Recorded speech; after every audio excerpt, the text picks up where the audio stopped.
કાઠી મામા હોય, પટેલ ભાઈ હોય છે, કોળી ભાઈ હોય, ભરવાડ ભાઈ હોય, કોઈ પણ હોય વરણ હોય, અહીં બધાય આવે. સત જ્યાં હોય, જ્યાં સત ચડ્યું હોય અને બલિદાન આપ્યું હોય એના માટે કોઈ જ્ઞાતિનો ઓલું ન હોય. પણ મામા ડાયરો વધારે છે એટલે કહી દો, આવા સતીઓ શું કામે પ્રગટે છે, ક્યારે જન્મે છે? તમારા કુળમાં કુળની પરંપરા અને ચારિત્ર્યની તાકાત હોય તો થાય.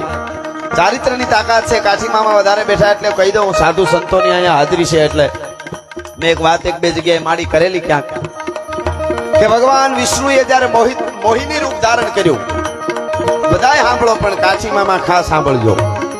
મોહિની રૂપ ધારણ કર્યું, આપ જાણો છો, મદ અસુર ને સુર ને અમૃત પંક્તિ ભેદ પ્રભુ કરશે એ, અને એ કારણે પ્રભુને યુગ યુગ અવતરવું પડશે, આપ જાણો છો. અને એમ મોહની રૂપ ધારણ કર્યું, દાનવો તો અંજાઈ ગયા, દેવો એ રૂપમાં અંજાઈ ગયા હતા. દેવોને એમ થવા માંડ્યું કે આવું રૂપ ક્યાંય જોયું નથી, બ્રહ્માંડમાં નહીં, પૃથ્વી માથે નહીં, અપસરાઓનું પણ કાંઈ ન આવે. આ તો વિષ્ણુએ મોહિની રૂપ ધારણ કર્યું.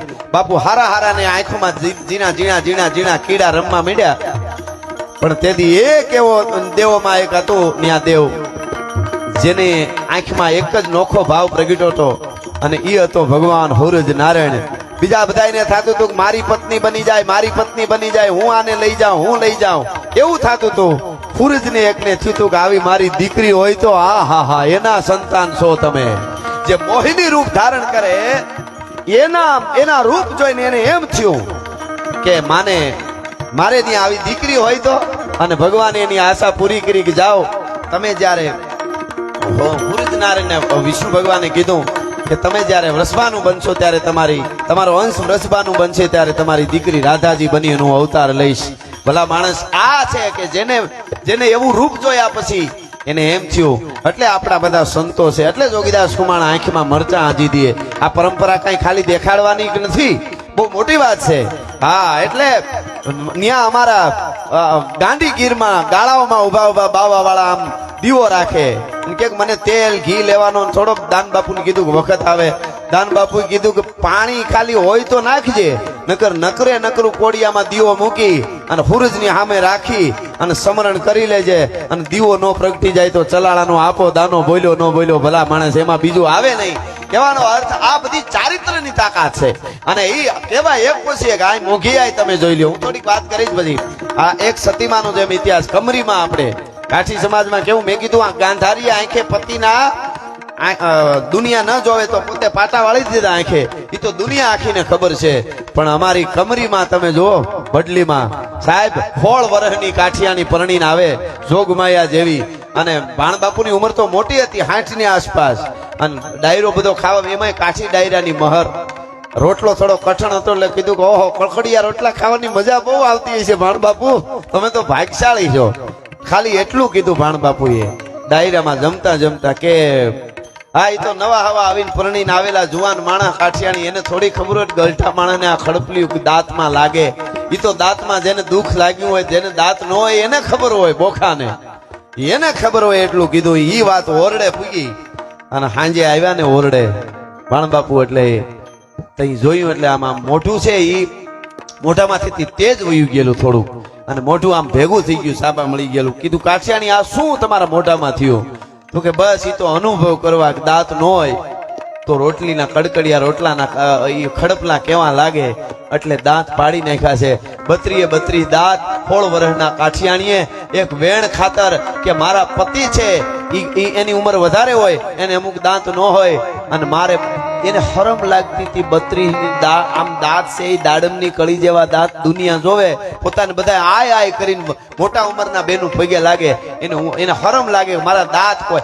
એક બાજુ અટાણે અંગ પ્રદર્શન કરવા વાળી દીકરીઓ ભારતીયો, અને એક બાજુ દાંત મારે, હું આવડા કાઠીની ઘરનું ઓઢણું ઓઢીને આવી અને મારા દાંત કોક જોવે એની હરમમાં પાણો લઈને દાંત પાડી નાખ્યા. આ ચારિત્ર્યની તાકાત છે, આ મર્યાદા છે.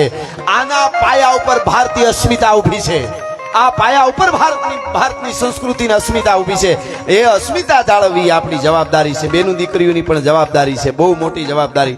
માવડીઓ અહીંયા બેઠા છે એમને કહી દઉં, તમારી ખબર હોય કે તમે ભારતની હારી નારી છો. કોઈ પણ સંત હોય, દાતાર હોય, સૂર્ય જન્મ તો કોક માં આપે ને, એટલે એની બહુ જવાબદારી હોય. કોઈ ક્યાં ઊભું રહેવાય, ક્યાં ન ઊભું રહેવાય, કેવી વાત કરાય, કેવું જોવાય. હું તો કાયમ બોલ્યો છું, મારા દેશની દીકરી કે યુવાન મોબાઈલની સ્ક્રીન ખોલે, યુટ્યુબ કે ગૂગલમાં લખવા જાય, ત્યાં એટલું યાદ આવવું જોઈએ, મારો ગુરુ કોણ, મારો મોહાળ કોણ અને મારો બાપ કોણ. આ પરંપરા છે. આજે તો અમારે આમ ઓલું કે ને રઘુ ચડાવીને વાતો કરવી પડે છે. તમે જુઓ 6 વર્ષની દીકરીઓ, 6 વર્ષની દીકરી ઉપર ઘટના બની હમણાં આપણા જ ગુજરાતમાં. આચાર્ય દરજાનો માણસ બાપુ ક્યાં જાય આપણે વાત કરવા? આચાર્ય દરજાનો આચાર્ય 6 વર્ષની દીકરી, કલ્પના જ ન આવે, એને ગાડીમાં બેહારીને લઈ જાય, ન કરવાનું કૃત્ય એના ઉપર કરે, 6 વર્ષની દીકરી ઉપર, પછી મારી નાખે. તો અમને વિચાર થાય કે 21મી સદીમાં 6 વર્ષની દીકરી ઉપર આચાર્ય આવું કૃત્ય આચરે, અને એક બાજુ અમારો જોગીદાસ ખુમાણ નામનો બારવટીયો વગડાની માલીપુર ઘોડી લઈને નીકળે, પાગા નાખતા રકાબ કવિ ધાગા ધાગા ભારી ભાગા આગા જાવે નાહી ભાગા ભુગાણા કી કાજ કાને તો પ્રકા કેણાગા તારી ભાગા હાથ જાય તા તો બીજા રાગા પ્રવે નાજા હારા આજ તો પાગા નાખતા રકાબ કવિ ધાગા ધાગા ભારી ભાગા આગા જાવે નાહી ભાગા ભુગાણા હી આજ કાને તો પ્રકા કેણાગા તારી ભાગા હાથ જાય તા તો બીજા રાગા પ્રવે નાજા હારા પેરા રૂમા ચુપા તારી ખેડા જેમ રમે તળપે કાટે માથે જાણે સુતા તીર સાસરા મુની હી બોડા કાનો હુર કર સોહે સમ પેર સા ગોડા વાલેરા સતીર દેખો પલ લાંબી શેરી ફૂલ વેરી નાકે ડાબા હેરી હેરી જોવે સરિયા હાથ મેલા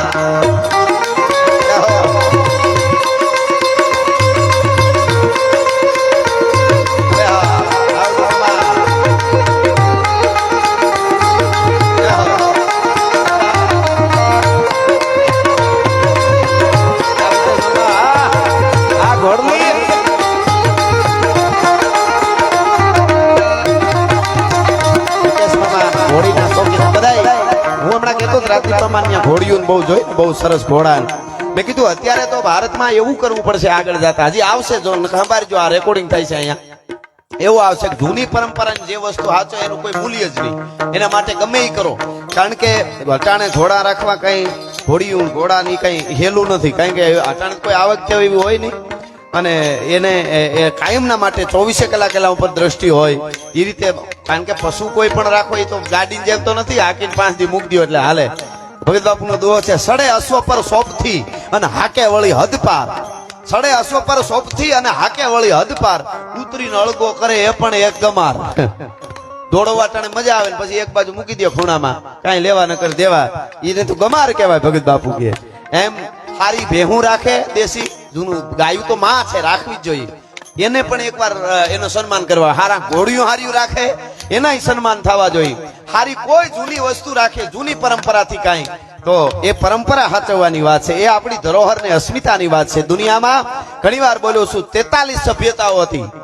ગ્રીક ને તમે વાંચો તો ખબર પડે, 43 સભ્યતાઓ હતી, એમાંથી 42 કાળના જડબામાં ઓરાઈ ગઈ, પણ એક જ સનાતન સભ્યતા હજી અડીખમ ઊભી છે. ભલા માણસ, એ આવા માણસોના કારણે છે. એટલે એ જોગીદાસ કુમારની ઘોડની જાય પ્રસંગ જાણીતો છે, પણ કાયમ હું કહું છું. અને એમાં 18-20 વર્ષની માલધારીની દીકરી વગડામાં ઢોરા ચારતી હોય, આપ જાણો છો. નજર પડે જોગીદાસ કુમારની નીચે, નજર નેણ ઢાળી અને પૂછે છે, બેટા દીકરી બેનબા એકલી છો વગડામાં? કે હા બાપુ એકલી છું, મારા મા બાપ તો બચપણમાં ગુજરી ગયા છે, અને મારા મોહાળમાં મારા મામાનો ઢોર ચારું છું, અને મારા મા બાપ, હું એકલી છું, મા બાપ તો મરી ગયા. તો બેટા એમ નથી કેતો, વગડામાં એકલી છો, દી આથમી ગયો છે, હમણાં હાવ અંધારું થઈ જાય, બેટા ઘરે વયું જવાય, જમાનો ખરાબ છે, જુવાન બેન દીકરી છો, તને ઇજ્જત આબરૂની બીક નથી લાગતી? દીકરીને ખબર નહોતી કે આ જોગીદાસ કુમાર છે. દીકરીએ કીધું કે અમારા વિસ્તારમાં બીક ન હોય બાપુ. કે કેમ બીક ન હોય? તો કે જોગીદાસ ખુમાણના બારવટા હાલે છે, કોની તાકાત છે ઊંચી આંખ કરીને અમારા હામી મીટ માંડી જોઈ હગે? તમે કલ્પના કરો, આ ક્યાં આવે? બંદૂકની અણિયુંથી ન આવે, અણુબોમ નાખો કે આવું ન કરતા એને અણુબોમથી ફૂંકી દેવામાં આવશે તો ઈ ઘટનાઓ બંધ ન રહીએ. પણ ઈ ઘટનાઓ, જય હો બાપુ, ઈ ઘટનાઓ ત્યારે બંધ રહીએ કે અંદરની દિવ્ય જ્યોત છે ઈ જાગી જાય. જે તત્વ અહીંયા, જે તત્વમાં હું તમે બેઠા છે અત્યારે, જે સતીમાનું જે તત્વ અહીંયા, જે રણકાર કણે કણમાં જે કામ કરે છે તત્વ, એની અનુભૂતિ જ હોય, એનું કોઈ વર્ણન ન હોય. સતીમાં અમારા આવું કરે, સતીમાનો આવું આભાસ, એકવાર આભાસ થઈ જાય વર્ણને ન કરી શકે, મૌન થઈ જાય, આંખમાંથી બહુ આહુડા પડી જાય. કોની તાકાત છે વર્ણન કરી શકે? એની અનુભૂતિ થાય, અનુભૂતિના કોઈ વર્ણન ન હોઈ શકે. જોગીદાસ કુમારના આંખમાં આંસુ આવી ગયા, તલવારના ઝાટકેથી ચામડા ઉતારી લ્યો તોય જેને આહુ ન આવે, એની આંખે આહુડા આવી ગયા ને જોગીદાસ કુમાણે બે હાથ જોડીને આથમતા સૂરજને કીધું તું કે દાદા કુંડલા મળે કે ન મળે મને કાંઈ પરવા નથી, ભાવનગર માને કે ન માને મારે કાંઈ જોતું નથી, પણ આવી 18-20 વર્ષની દીકરીઓ મારા નામના ભરોહે ઠોર ચારે એ દાદા સૂરજ એની આબરૂ કાયમના માટે રાખી લેજે, બીજું તારી પાસે કાંઈ નથી માંગતો. એ પરંપરા છે અને એ પરંપરા છે ઈ આબરૂ રાખવા માટે આવે અને કૃપાનો વરસાદ કાયમના માટે વરહાવે એટલા માટે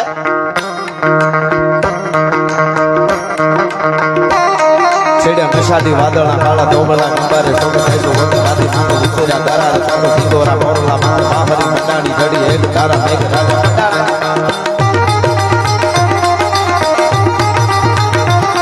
છેડે મશાદી વાદળના કાળા ધોબળા કંબારે સોગત આઈસો વગર રાધી માથે ઉતર્યા તારા ચાલો ઢીંગોરા મોરલા માથે બાહરી મંડાણી જડી એક તારા મેઘ રાજા મંડાણા